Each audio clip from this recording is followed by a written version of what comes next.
Hello dear students, how are you all? Welcome to this session. Today we will start our chapter Lost Spring and the author of this chapter is Ernest Jung. Ernest Jung ने ये chapter लिखा है Lost Spring. यहाँ पे जो है poet ने author ने जो है describe करी है pitiable condition of the poor children who have to live in slum and do work hard in dirty conditions. यहाँ पे जो है ऑथर ने किसके पुअर कंडीशंस करी हैं, जैसे स्लम्स में सबने देखे होंगे स्लम्स कैसे होते हैं, कैसे वहाँ पे बच्चे जो हैं किस कंडीशंस में रहते हैं, उनके मकान कितने डर्टी होते हैं और वैसे में भी उनको क्या होता है हार्ड वर्क करना पड़ता है. तो यहाँ पे जो ऑथर ने जो है यहाँ पे दो स्टोरीज़ ली हैं. तो फर्स्ट वन जो है उन्होंने रैग पिकर्स के बारे में बताया है. The poor rag pickers who have migrated from Bangladesh and have settled in the Seemapuri periphery of Delhi. Delhi और मुंबई में सबसे ज़्यादा स्लम्स हैं, तो वहाँ पे आके वो बस गए हैं, जिसकी बात करी है यहाँ पे ऑथर ने. तो वो कहाँ से आए हैं, माइग्रेट होके, बांग्लादेश से माइग्रेट होके आए हैं और सेटल कहाँ हुए हैं, सीमापुरी पेरिफेरी ऑफ दिल्ली. और दूसरी स्टोरी ली है उन्होंने द पुअर बेंगल मेकर्स, चूड़ी बनाने वाले जो होते हैं, who have been living for generations, काफ़ी जनरेशन से जो हैं वो दिल्ली के स्लम एरिया में रह रहे हैं in the town of Firozabad. और कहाँ से आए हैं वो, फिरोजाबाद से आए हैं, क्योंकि फिरोजाबाद दूसरी स्टोरी फिरोजाबाद की है जहाँ के बेंगल मेकर्स हैं. सबको पता है Firozabad is famous for bangles. तो अभी मैं यहाँ पे बता देती हूँ कि दो कौन कौन सी स्टोरीज़ जो हैं ऑथर ने ली है. पहली ली है उन्होंने the poor rag pickers.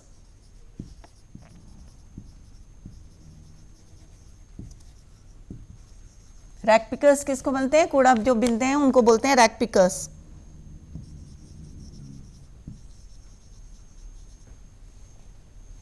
Who have migrated from Bangladesh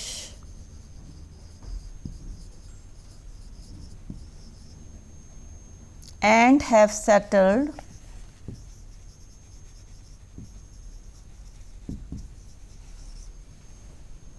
in the Simapuri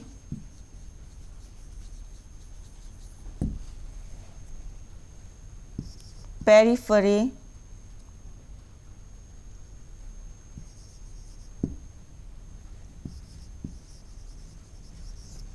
of Delhi.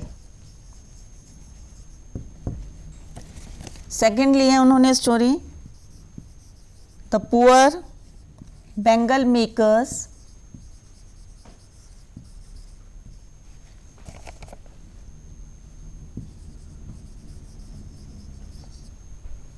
who have been living for generation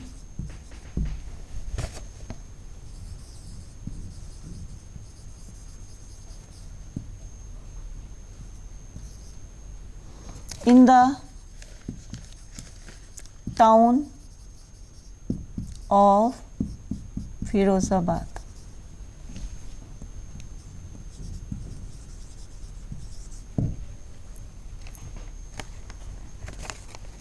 तो यहाँ पे पहले मैं ब्रीफ में बता दूंगी स्टोरी. जो हमारी लेखिका है, इसमें ऑथर कौन है, लेखिका है, वो बॉर्न हुई है राउरकेला में एंड स्पेंट हर चाइल्डहुड इन हैदराबाद. हैदराबाद में जो है इन्होंने अपना चाइल्डहुड और एडोलेसेंस जो है वहाँ पे बिताया है, यंग एज भी वहीं बिताई है. She received her education in Hyderabad, Hyderabad में उनकी एजुकेशन हुई है, और यूएसए में. और जो उनके पेरेंट्स हैं, हर पेरेंट्स व बोथ राइटर्स, और दोनों पेरेंट्स मदर और फादर जो हैं वो क्या हैं, उनके राइटर्स हैं वो भी. और जो ये लॉस्ट स्प्रिंग जो इन्होंने ली है, ये इनकी एक बुक है, उसका नाम है Lost Spring Stories of Stolen Childhood. उसमें से जो है ये दो स्टोरीज इन्होंने ली है. और यहाँ पे जो है इन्होंने बताया है, पहले मैं यहाँ पे आपको बता दूँ कि समटाइम्स आई फाइंड, या मैं पहले इसको ब्रीफ में बता देती हूँ फिर पैरावाइज बताऊँगी.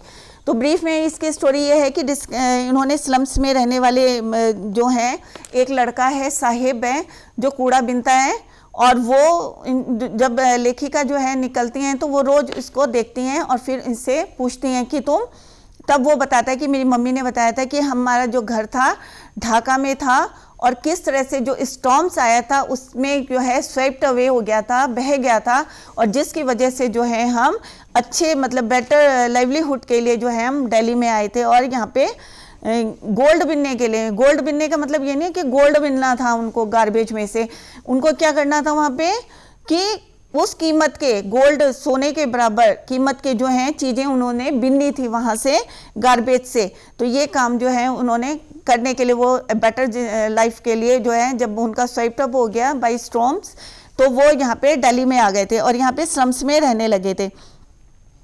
और उसके बाद जो है रोज़ जब वो उनसे मिलने लगी तो फिर उनसे बात करती थी। तो ये अभी हम चैप्टर पढ़ेंगे। तो इसमें स्टोरी जो है एक साहिब नाम का लड़का है, उसकी स्टोरी यहाँ पे दी गई है, लेखिका ने यहाँ पे लिया हुआ। Why do you do this, तुम यह क्यों करते हो? I ask Sahib whom I encounter every morning scrounging for gold in the garbage dumps of my neighborhood। अब पोएट इसमें कहेंगे एनकाउंटर माने टू मीट अनएक्सपेक्टेडली, अचानक अगर किसी से मिलते हैं। मॉर्निंग स्क्राउंजिंग, स्क्राउंजिंग माने कूड़ा जब होता है उसको जब वो बिनता है वहाँ पे से for gold in the garbage dumps of my neighbourhood, और जहाँ पे कूड़ा इकट्ठा, डंप माने जहाँ पे कूड़े को इकट्ठा करते हैं, that place is called the garbage dump. तो वहाँ पे जो पड़ोस में जहाँ पे कूड़ा इकट्ठा होता था वहाँ पे साहिब क्या करता था, रोज कूड़ा बिनने जाता था। किस लिए जाता था? To find the gold, gold ढूंढने के लिए जाता था। गोल्ड ढूंढने का मतलब कि वहाँ पे ऐसी चीज़ें जाता है जिसकी कीमत जो है गोल्ड के की वैल्यू के बराबर हो, या उससे मतलब कहने का मतलब है कि ऐसी चीज़ें ढूंढ रहा था जिससे उसको थोड़ा सा शाम की रोटी हो जाए, अर्निंग हो जाए। Sahib left his home long ago, Sahib ने जो अपना घर जो था काफ़ी समय पहले छोड़ दिया था। Said amidst the green fields of Dhaka, amidst माने इन द मिडल ऑफ, बीच में। कहाँ था? Green fields of Dhaka, Dhaka के जो हैं ग्रीन फील्ड्स हैं, चारों तरफ हरी भरा था जहाँ पे उसका घर था।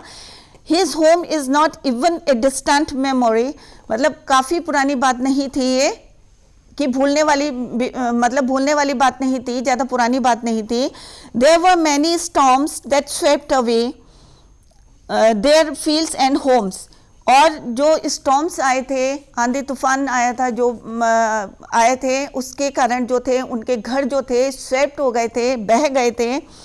And home his mother tells him, और ये बातें किसने बताई थी और किसको बताई? Who said to home? Mother said to, किसको बोली थी?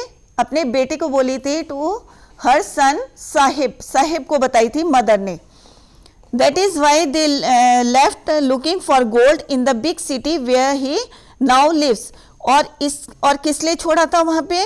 Looking for gold in a big city, कि उन्होंने कहा था अगर हम बड़े शहर में जाएंगे तो हो सकता है हमें वहाँ पे कुछ रोजगार मिल जाए, कुछ एम्प्लॉयमेंट हो जाए, रोजगार मिल जाएगा, एम्प्लॉयड हो जाएंगे वहाँ पे और अपनी ज़िंदगी को और बेटर बना लेंगे। और कहाँ चले गए वो? फिर दिल्ली के सीमापुरी इलाके में। कहाँ आए? सीमापुरी इलाके में आए, वहीं पेरिफेरी में स्लम्स में वो रहने लगे जहाँ पे वे रहते थे। तो कहाँ पे था उनका घर? ढाका में था, बांग्लादेश में था। और क्यों टूटा उनका घर? क्योंकि एक क्वेश्चन है, बिकॉज ड्यू टू, किसके कारण हुआ था? Due to storms. तो उनके हाउस क्या होते? स्वेप्ट अवे, सारे बह गए थे। That is why they migrated from Dhaka to Seemapuri and settled there in the periphery of Delhi. I have nothing else to do, he matters, matters माने धीरे से बातें करना, स्पीक इन क्वाइट मैनर, धीरे धीरे बात करना, उसको बोलते हैं matters. I have nothing else to do, वो धीरे से बोला मेरे पास कुछ करने के लिए नहीं है। लुकिंग अवे, तो लेखिका जो हैं वो बोलते हैं उनको कि गो टू स्कूल, कि तुम स्कूल क्यों नहीं जाते? तो I say glibly, realising immediately how hollow the advice must sound.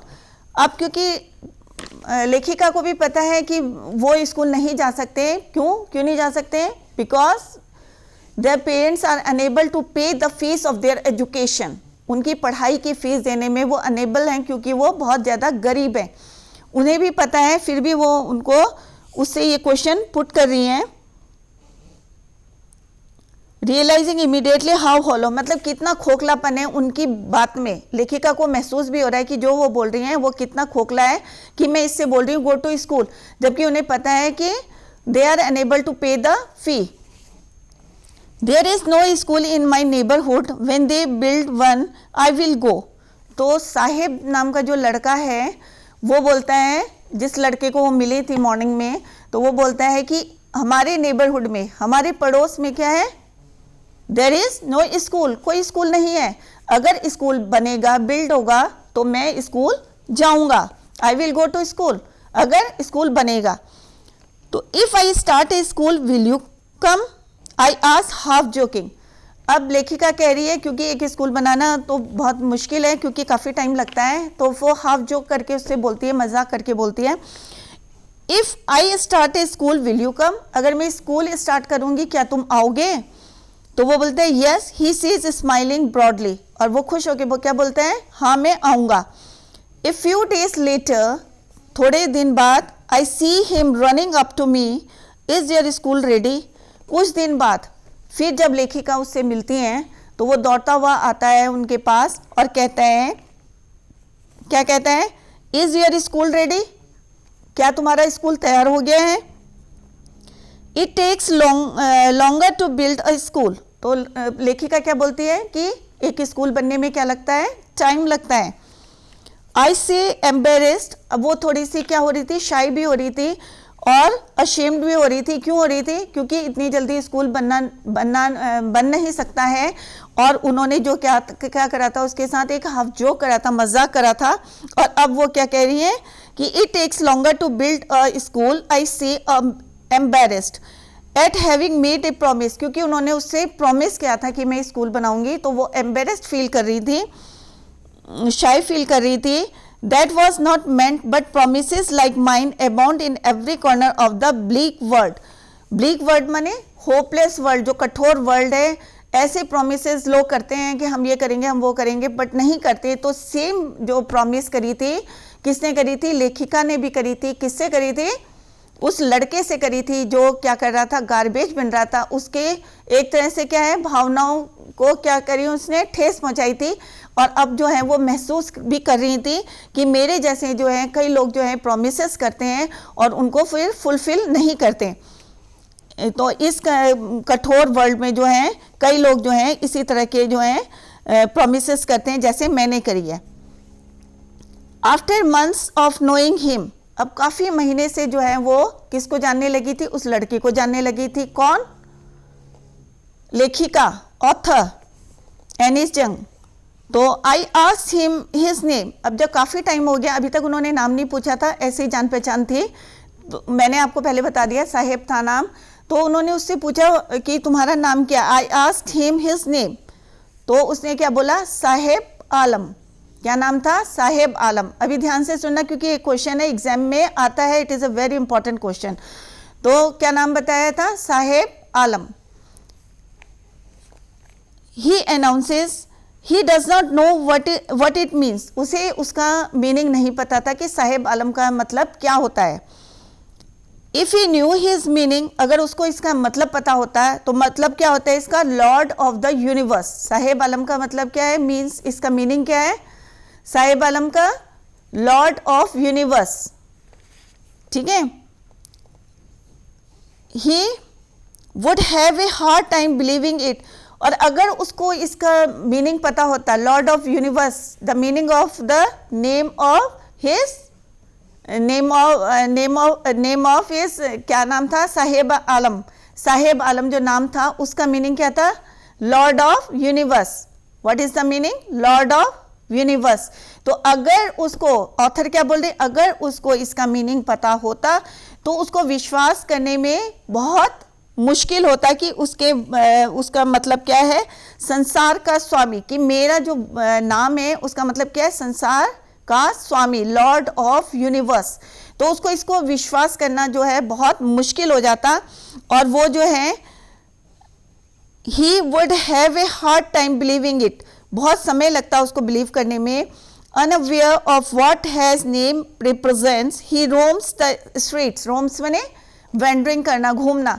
तो अगर उसको पता होता मीनिंग, कितना अच्छा मीनिंग है, लॉर्ड ऑफ यूनिवर्स, संसार का स्वामी, अगर उसे पता होता मीनिंग उसके नाम का, साहिब आलम का, तो वो सड़कों में अपने दोस्तों के साथ bear foot means without wearing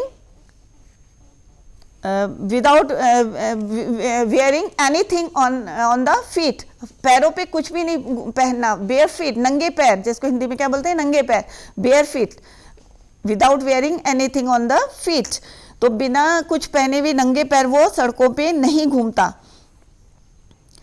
Who appear like the morning birds and disappear at noon. यहाँ पे कंपेयर किससे करा है, जैसे सुबह चिड़ियाँ निकलती हैं, सबको पता है सुबह चिड़ियाँ निकलती हैं और शाम होते होते वो अपने नेस्ट में चली जाती हैं. सिमिलरली ये जो बच्चे होते हैं रैक पिकर्स, जो यहाँ पे लिया हुआ है नाम, तो साहिब भी क्या करता है, अपने दोस्तों के साथ सुबह मॉर्निंग बर्ड्स की तरह निकलता है और शाम होते होते ये क्या हो जाते हैं, गायब हो जाते हैं, डिसअपियर हो जाते हैं, जैसे चिड़िया जो है अपने नेस्ट में चली जाती है. डिसअपियर एट नून, दोपहर होते होते क्या होते हैं, सब गायब हो जाते हैं. Over the months I have come to recognise each of them. अब जो है काफ़ी महीने बीत गए थे, तो जो लेखिका हैं वो क्या कर रही थी, सब जितने लड़के थे वो सबको रिकॉग्नाइज, पहचानने लगी थी, कि जितने लड़के घूम रहे थे सबको पहचानने लगी थी. तो फर्स्ट क्वेश्चन जो आज मैंने पढ़ाया उसमें फर्स्ट क्वेश्चन कौन सा बनता है, जो इम्पोर्टेंट है एग्जाम के पॉइंट ऑफ व्यू से भी. तो फर्स्ट क्वेश्चन मैं लिख रही हूँ, ये घर में आप करना. What is the name of, एक minute, first question, what is the name of, full name of Sahib. Sahib का फुल नेम क्या है, तो क्या है, Sahib Alam. And what is the meaning, lord of universe. क्या है उसका मतलब, what, lord of universe. What was the full name of Sahib. First question है, did he know what it meant, क्या उसे पता था इसका मतलब, ठीक है. व्हाट डिड इट रिप्रेजेंट्स, और ये किस चीज को रिप्रेजेंट करता है. तो पहले मैं क्वेश्चन लिख देती हूँ यहाँ पे. फर्स्ट क्वेश्चन है, what was the full name of Sahib. तो ये क्वेश्चन आता है, इसलिए मैं बार बार कह रही हूँ क्योंकि मैंने पेपर्स देखे हैं, लास्ट ईयर के पेपर्स भी, तो इसमें ये क्वेश्चन आया हुआ है.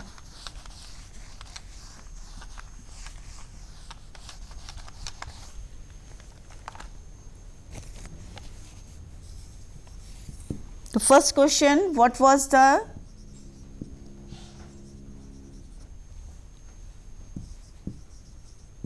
full name of Sahib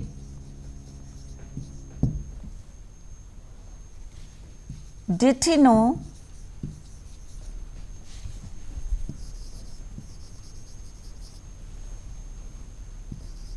what it meant?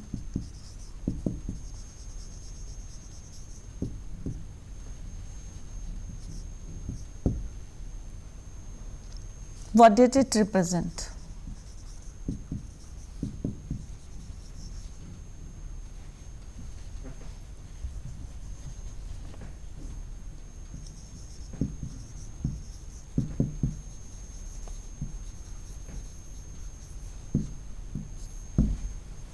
And the second question is, कितना पढ़ा है उससे रिलेटेड है ये. What had Sahib's mother told him about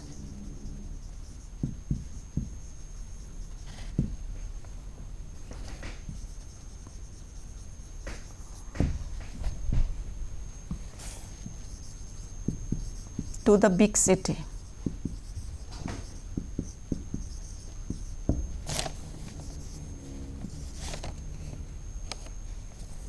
ये दो क्वेश्चंस मैंने दिए हैं, अभी मैं डिस्कस करती हूँ.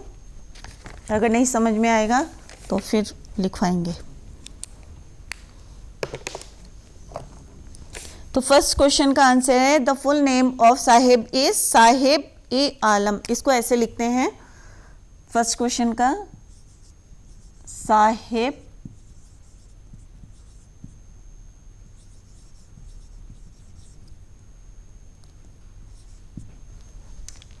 साहिब आलम बोलते हैं, बट जब आंसर लिखना होगा तो इस तरह से जो है आप इसको लिखेंगे, साहिब डैश ई डैश आलम। एग्जाम में जब आंसर आएगा तो ऐसे ही लिखना है the full name of Sahib was, यहीं से लिखना है आपको the full name of Sahib was, क्योंकि ये पास्ट टेंस में पूछा है तो पास्ट टेंस में ये आंसर देना है। The name of Sahib was Sahib Alam, तो इस तरह से लिखना है आंसर इसका।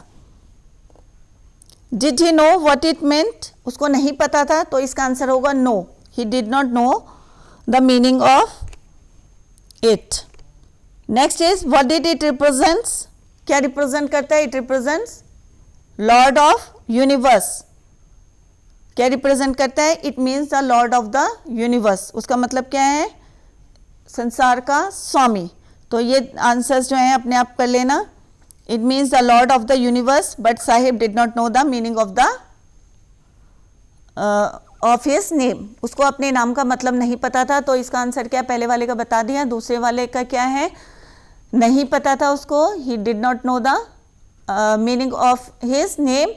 What did it represent? It represents, it means Lord of universe. Second question है, what had Sahib's mother told him about their coming to the big city? तो साहिब की मदर ने क्या बताया था, Sahib's mother had told him that their home used to be in the green fields of Dhaka, there were many storms, बहुत सारे storms आए थे, all homes and fields were swept, जिनकी जितना उनका मकान था या जितना घर थे उनके सारे क्या हुए थे, वर स्वेप्ट अवे, सारे बह गए थे। So they left their country, इसलिए उन्होंने अपनी कंट्री छोड़ दी थी, and came to the big city looking for better livelihood, अपने जो है अपने उसके लाइवलीहुड को बेटर बनाने के लिए वो कहाँ गए थे, बिग सिटी में आ गए थे। तो ये क्वेश्चंस आप घर में करेंगे क्योंकि इतना मैंने आपको अभी पढ़ाया था, तो उससे रिलेटेड ये दो क्वेश्चंस मैंने आपसे डिस्कस करे थे। अब आगे पढ़ेंगे, why aren't you wearing chappals, I asked one. अब जब काफ़ी महीने बीत गए थे और वो उनको एक एक को पहचानने लगी थी, तो उनमें से एक से लेखिका ने क्या पूछा कि आप जो हैं चप्पल क्यों नहीं पहने हुए हो। तो my mother did not bring them down from the shell, he answers simply, उसने सिंपल सा आंसर दिया कि मेरी मदर जो है नहीं लाई। Even if she did he will throw them off at another who is wearing shoes that do not match। और उसने कहा even if she did अगर वो लाती तो क्या करता है, he will throw them off, वो फेंक देता। at another who is wearing shoes that do not match, और एक दूसरा लड़का ने बोला, उसका जवाब दिया कि अगर उसकी मदर देती भी तो ये फेंक देता। और कौन बोल रहा था, ये वो लड़का बोल रहा था जिसने कि अनमैच शूज पहने थे, एक शूज दूसरा पहना हुआ था और एक शूज कौन सा पहना हुआ था, दूसरा पहना हुआ था। अनमैच शूज पहने हुए थे दोनों मतलब उस लड़के ने जो है दोनों शूज जो थे अलग अलग जो है पहने हुए थे, मैच नहीं करते।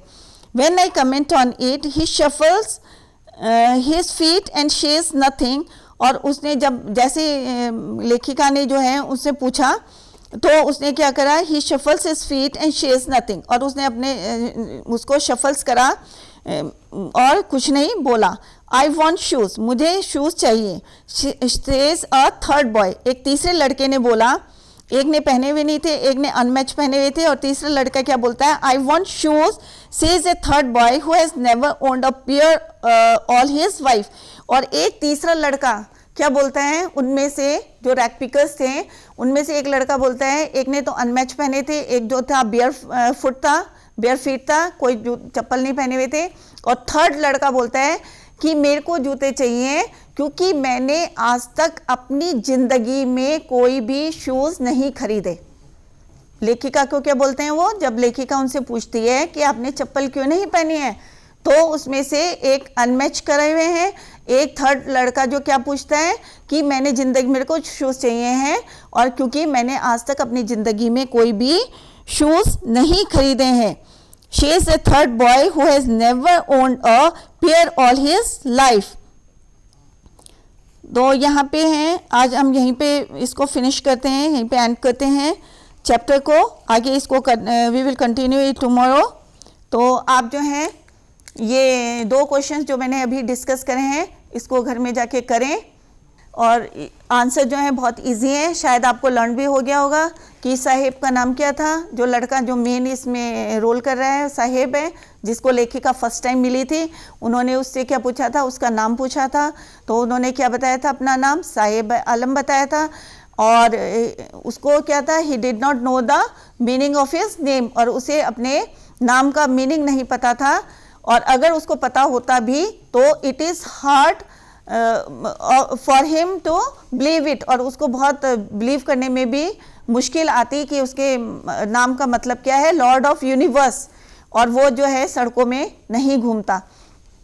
तो बाद में जो है काफ़ी जब जानकारी हो जाती है तो लेखिका उससे क्या बोलती है कि तुम स्कूल क्यों नहीं जाते, तो लेखिका उससे क्या प्रॉमिस करती है कि मैं स्कूल बनाऊंगी, तो क्या तुम जाओगे, तो वो बोलता है यस बोलता है।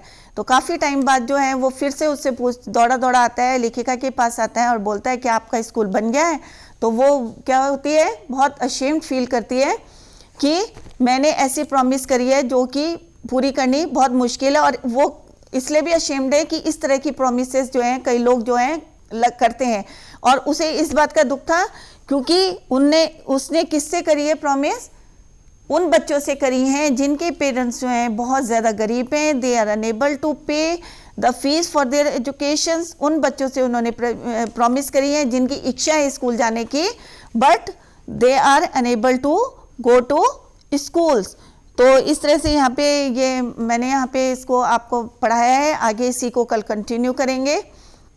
और ये 2 क्वेश्चन आप कर लेना, क्योंकि उसके मदर ने क्या बताया था कि क्यों आए थे हम बड़े शहर पे। बड़े शहर में हम इसलिए आए थे क्योंकि उनका जो घर था, फील्ड थी, जितने खेत थे, घर था, ढाका में जो था वो सारा क्या हो गया था, स्टॉर्म्स में स्वेप्ट अवे हो गया था, बह गया था, और इसलिए उनको मजबूरी में कहाँ आना पड़ा, बिग सिटी में आया, फॉर बेटर लाइवलीहुड के लिए आए थे वो यहाँ पे। और फिर वो यहाँ पे सेटल्ड हो गए थे, कहाँ पे, पेरिफेरी ऑफ दिल्ली, सीमापुरी एक जगह स्लम्स हैं, वहाँ पे जो है वो सेटल्ड हो गए थे।